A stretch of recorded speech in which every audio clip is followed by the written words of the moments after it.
CBSE physics 12 हमारा chapter है electric charges and fields और उसमें हमारा टॉपिक है इलेक्ट्रिक डाइपोल। अगला क्वेश्चन है question number 34। A dipole is kept in a uniform electric field. Derive an expression for the net torque acting on it and right its direction. तो ये जो है हमने देखा, ये रिपीट किया हुआ है, तो इसको आप देख सकते हैं। आप ये क्वेश्चन ट्राई करिए, ये part. State the conditions under which the dipole is in stable equilibrium, और सेकंड है अनस्टेबल इक्विलिब्रियम।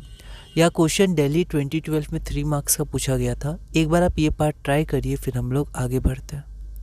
तो जो पहला पार्ट है डेरिवेशन का, उसको आप क्वेश्चन नंबर 30 से रेफर कर सकते हैं, एनसीईआरटी में भी दिया हुआ है। अब हम देखते हैं condition of stable equilibrium and unstable equilibrium. ठीक है, पहला बात तो दोनों इक्विलिब्रियम है यहाँ पर, तो आपका जो नेट फोर्स है वो आपका ज़ीरो हो जाएगा, नेट टॉर्क भी ज़ीरो हो जाएगा। ठीक है, मतलब इक्विलिब्रियम पोजीशन है ना। अब यहाँ पर हम लोग देखते हैं कि ये कब होगा, तो when theta is equal to zero. ठीक है, तो जब हमारा थीटा क्या हो जाएगा, थीटा हमारा ज़ीरो हो जाएगा, तो टॉर्क ज़ीरो हो जाएगा, क्योंकि पी ई साइन थीटा होता है। तो P and E are parallel to each other, तो थीटा ज़ीरो हो गया तो पैरेलल। आप डायग्राम भी बना सकते हैं, आगे क्वेश्चन डायग्राम का भी आया है। तो P and E are parallel to each other and the dipole is in a position of stable equilibrium. Unstable equilibrium में भी क्या होगा, आपका टॉर्क तो ज़ीरो होगा, लेकिन वहाँ पर थीटा 180 डिग्री होगा। ऐसा क्यों? क्योंकि साइन थीटा तब भी ज़ीरो होगा आपका। साइन 0 डिग्री भी ज़ीरो होता है और साइन 180 डिग्री भी ज़ीरो होता है। ठीक है, लेकिन इस समय P और E के बीच में एंगल 180 डिग्री होगा, मतलब वो लोग दोनों क्या होंगे, एंटी पैरेलल होंगे। ठीक है, तो एंटी पैरेलल में क्या होगा, उसे हम लोग अनस्टेबल इक्विलिब्रियम बोलते हैं। When theta is equal to 180 degree, tau is equal to 0, then P and E are anti parallel and the dipole is in the position of unstable equilibrium. है ना, ये इंपॉर्टेंट क्वेश्चन है, MCQ में ही पूछा जा सकता है और आप इसका डायग्रामेटिक रिप्रेजेंटेशन भी कर सकते हैं। अगला क्वेश्चन है question number 35। An electric dipole of dipole moment 2 × 10⁻⁸ coulomb metre, तो डाइपोल मोमेंट P की हमें वैल्यू दी हुई है, is in a uniform electric field, experience a maximum torque of 6 × 10⁻⁻1 newton metre. ठीक है, यूनिफॉर्म इलेक्ट्रिक फील्ड है और आपको मैक्सिमम टॉर्क की वैल्यू दी गई है। The magnitude of electric field, तो आपको इलेक्ट्रिक फील्ड की मैग्नीट्यूड बतानी है। यह क्वेश्चन CBSE 2023 में 1 मार्क का पूछा गया था। एक बार आप इस क्वेश्चन को ट्राई करिए, फिर हम लोग आगे बढ़ते हैं। तो यहाँ पर सबसे पहले हम गिवन लिख देंगे, डाइपोल मोमेंट P 1 मार्क का क्वेश्चन है, तो आप अपने हिसाब से भी लैंग्वेज को मॉडिफाई करके कितना लिखना है कितना नहीं लिखना है, मार्क्स के अनुसार आगे बढ़ सकते हैं। P की वैल्यू दी हुई है, टॉ की वैल्यू दी हुई है हमें और ये टॉ मैक्स की वैल्यू दी हुई है, मैक्सिमम वैल्यू। तो P साइन थीटा, टॉ मैक्स होगा π/2 पे, तो टॉ मैक्स आपका PE होगा। वैल्यूज़ हमने पुट किया तो आपका E की वैल्यू आ जाएगी 3 × 10⁻7 वोल्ट पर मीटर। ठीक है, साइन 90 डिग्री 1 मैक्सिमम हो जाएगा फिर आपकी वैल्यू। तो गिवन से हमने लिया ये वैल्यूज़ और आपकी वैल्यू आ गई और ये C आ गया, तो आप इसमें ऑप्शन नंबर C लिख सकते हैं। ठीक है, आगे बढ़ते हैं। आगे हमारा है question number 36, assertion reason type question है। एसर्शन क्या बोल रहा है, in a non uniform electric field, यहाँ पर अब आपका इलेक्ट्रिक फील्ड नॉन यूनिफॉर्म है। A dipole will have translatory as well as rotatory motion, तो इसमें बोल रहा है कि नॉन यूनिफॉर्म इलेक्ट्रिक फील्ड में जो डाइपोल होगा उसका एक ट्रांसलेटरी मोशन भी होगा और उसका एक रोटेटरी मोशन भी होगा। ठीक है, रीज़न क्या दे रहा है, रीज़न बोल रहा है कि in a non uniform electric field a dipole experiences force and torque, मतलब नॉन यूनिफॉर्म इलेक्ट्रिक फील्ड में डाइपोल में फोर्स भी लगता है और टॉर्क भी लगता है, और इसी कारण उसका ट्रांसलेटरी और रोटेटरी दोनों मोशन होता है। ठीक है, तो यह question CBSE sample question paper 2022-23 में 1 मार्क का दिया था। एसर्शन रीजन जनरली 1 मार्क के आते हैं, तो एक बार आप इस क्वेश्चन को ट्राई करिए, फिर हम लोग आगे बढ़ते हैं। An electric dipole in a non uniform electric field experience both a force as well as torque. ठीक है, तो जो हमारा नॉन यूनिफॉर्म इलेक्ट्रिक फील्ड होता है उसमें जो इलेक्ट्रिक डाइपोल होता है उसमें आपका मतलब उसमें आपका फोर्स भी लगता है और टॉर्क भी लगता है, दोनों लगता है। ठीक है, तो इसलिए आपका फोर्स के कारण ट्रांसलेटरी मोशन और टॉर्क के कारण रोटेटरी मोशन, तो दोनों मोशन होता है। इसका मतलब क्या हुआ, असर्शन भी सही है, रीज़न भी सही है, और रीज़न करेक्ट एक्सप्लेनेशन है असर्शन का, और ये जनरली ऑप्शन नंबर ए होता है, तो इसका आंसर हो जाएगा ए। ठीक है, अगला है हमारा question number 37। torque acting on an electric dipole placed in a uniform electric field is maximum. तो जब कोई इलेक्ट्रिक डायपोल को हम लोग यूनिफॉर्म इलेक्ट्रिक फील्ड में रखते हैं तो टॉर्क मैक्सिमम होता है when the angle between the electric field and dipole moment, जब एंगल इलेक्ट्रिक फील्ड और डायपोल मोमेंट के बीच में क्या है, मतलब जब हम लोग किसी इलेक्ट्रिक डायपोल को यूनिफॉर्म इलेक्ट्रिक फील्ड में रखते हैं तो एक टॉर्क लगता है, ठीक है। तो वो टॉर्क मैक्सिमम कब होता है, वो थीटा की वैल्यू क्या है, थीटा की वैल्यू क्या है between electric field and dipole moment, जिसके कारण टॉर्क मैक्सिमम होता है। ऑल इंडिया 2020 में 1 मार्क का पूछा गया है। एक बार आप इस क्वेश्चन को ट्राई करिए, फिर हम लोग आगे बढ़ते हैं। तो हमें पता है अगर कोई हम जनरल एंगल थीटा लें तो टॉ की वैल्यू होती है पी ई साइन थीटा। अब ये मैक्सिमम कब होगा, ये मैक्सिमम तब होगा क्योंकि यहाँ पर थीटा वेरी कर सकता है। थीटा वेरी करेगा तो साइन थीटा की वैल्यू आपकी वेरी करेगी, क्योंकि यूनिफॉर्म इलेक्ट्रिक फील्ड है और उसका एक डायपोल मोमेंट अपना होगा, क्यू फिक्स है और उसके बीच में डिस्टेंस फिक्स है, तो पी भी फिक्स है। तो यहाँ पर वेरिएबल आपका थीटा है, थीटा चेंज कर सकता है तो साइन थीटा भी चेंज कर सकता है। साइन थीटा की मैक्सिमम वैल्यू क्या होती है, 1 होती है। और कब होती है, तो साइन थीटा की मैक्सिमम वैल्यू होती है 90 डिग्री पे। तो अगर साइन थीटा मैक्सिमम है तो टॉ भी आपका क्या हो जाएगा, मैक्सिमम हो जाएगा, डायरेक्ट प्रोपोर्शनल है। तो maximum value of sine theta is 1, therefore theta क्या है 90 डिग्री। आप लिख सकते हैं maximum of value of sine theta is 1 at theta is equal to 90 degree, hence the angle between the electric field and the dipole moment is 90 degree. तो हमारा required answer क्या हो जाएगा, 90 डिग्री, है ना। अगला देखते हैं हम लोग क्वेश्चन नंबर 38।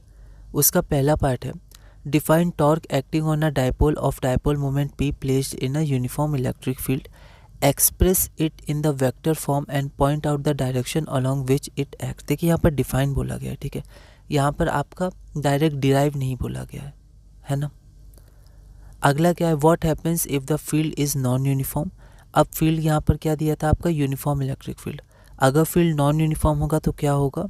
तीसरा, what would happen if the external electric field is increasing.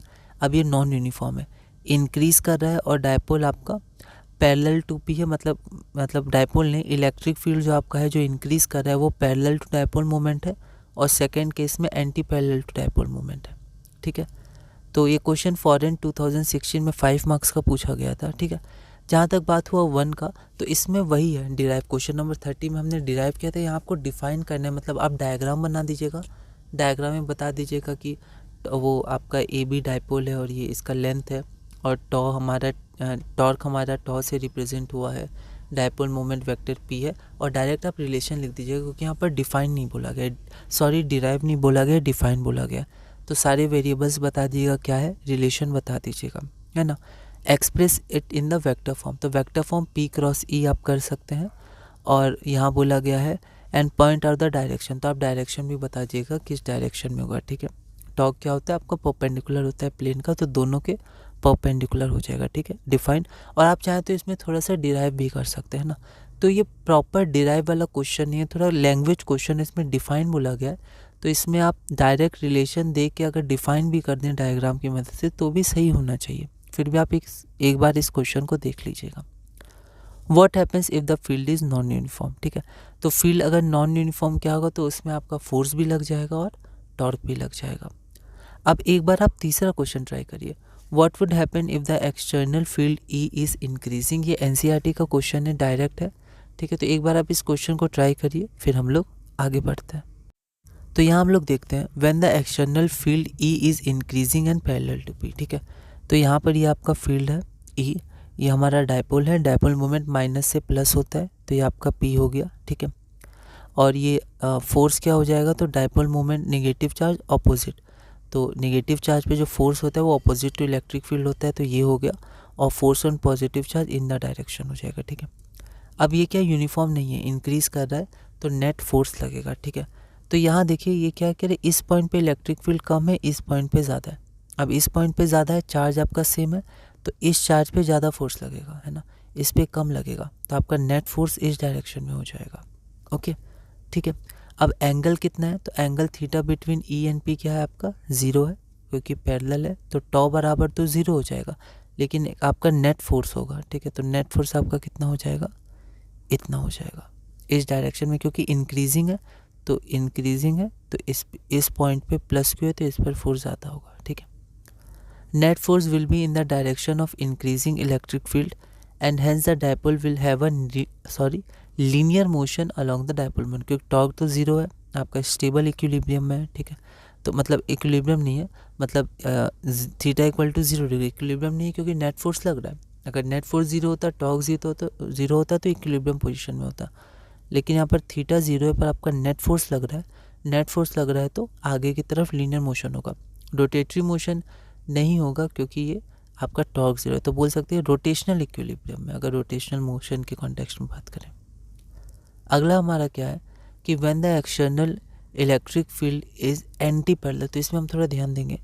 यहाँ पर आपका ई है और ई क्या है, एंटी पैरेलल टू पी है, यहाँ पर पी की डायरेक्शन में था, ठीक है। यहाँ पर एंटी पैरेलल टू पी है, तो सबसे पहले तो थीटा 180 डिग्री हो गया, तो यहाँ पर टॉ 0 फिर से, तो रोटेशनल इक्विलिब्रियम फिर से। लेकिन क्या आपका लीनियर इक्विलिब्रियम भी है, तो देखते हैं। यहाँ पर प्लस क्यू लिया, यहाँ पर माइनस क्यू लिया, ठीक है।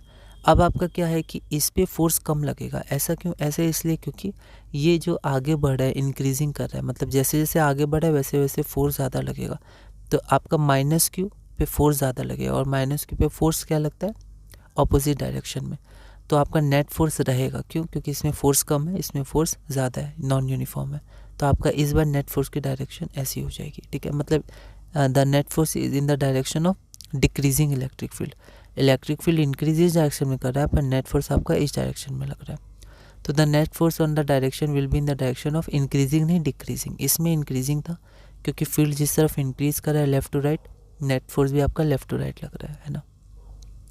लेकिन यहाँ पर आपका क्या हो रहा है, इलेक्ट्रिक फील्ड इंक्रीज तो कर रहा है इस डायरेक्शन में, पर नेट फोर्स इस डायरेक्शन में लग रहा है, तो the net force will be in the direction of decreasing, इस डायरेक्शन में डिक्रीजिंग है इलेक्ट्रिक फील्ड, ठीक है। डायरेक्शन ऑफ फोर्स हो गया, तो ये आपका हो गया इतना, है ना। आप चाहें तो इसमें कुछ और पॉइंट्स ऐड कर सकते हैं, पर इतना ठीक है। तो ये हमारा क्वेश्चन पूरा हुआ, है ना। एनसीईआरटी में दिया, आप एक बार एनसीईआरटी रीडिंग ज़रूर कीजिएगा।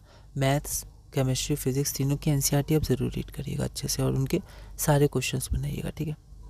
फिज़िक्स में हो सकता है कुछ क्वेश्चन जो हैं वो थोड़े अच्छे क्वेश्चंस हैं, और उसको आप अच्छे बना सकते हैं, ठीक है। एक बार कॉन्सेप्ट तो ज़रूर ले लीजिएगा, उसका बनाने की ट्राई करिएगा, और फिर सीबीएसई के प्रीवियस ईयर क्वेश्चन जो हम लोग कर रहे हैं और अलग अलग जगह से आप करिएगा कि एग्जैक्टली कैसे क्वेश्चंस पूछे जाते हैं, ठीक है।